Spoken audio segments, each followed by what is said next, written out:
People are sometimes surprised when I tell them sushi is one of my greatest passions. A private chef in the British countryside, trained in classical techniques, and yet here I am, obsessed with rice vinegar and raw fish. But the truth is, I didn't choose sushi. Sushi chose me. I remember the first time I tasted truly exceptional sushi. I was young, traveling, and a friend dragged me to a tiny counter in Tokyo. 7 seats. An elderly chef who barely spoke. No menu, no choices, no photographs. Just trust. He placed a piece of tuna before me. Not a slab. Not a tower. Just a perfect, glistening oblong of fish draped over rice that was still warm. I put it in my mouth and forgot to breathe. It wasn't just food. It was a conversation between the sea, the rice field, the chef's hands, and me.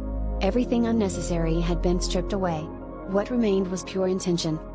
I left that counter and knew, instantly, that I would spend the rest of my life chasing that feeling. Not to copy it. You can't copy 40 years of silent devotion. But to translate it. To bring that same reverence for simplicity, that same dialogue between maker and guest, into my own world. And so the sushi experience was born. This isn't a catering add-on. It's not sushi towers on a passing platter. It's an invitation to slow down. I arrive early. I set up my station wherever you've invited me, your kitchen island, a garden table, the corner of a hired hall. I lay out my tools. The sharpest knives I own. A wooden paddle for the rice. A damp cloth folded just so.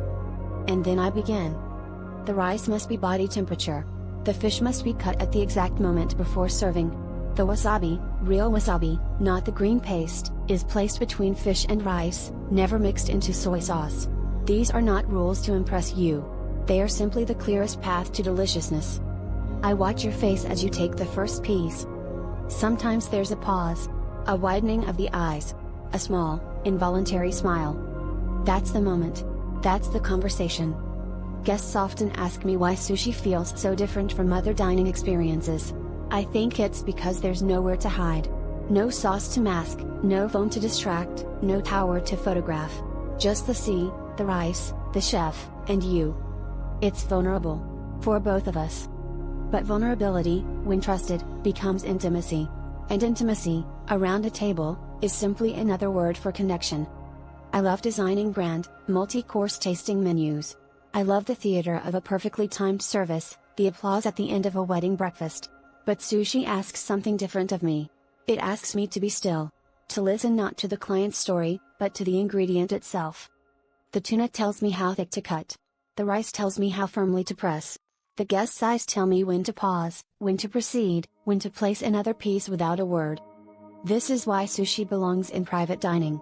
Not because it's trendy or photogenic. But because it demands WH.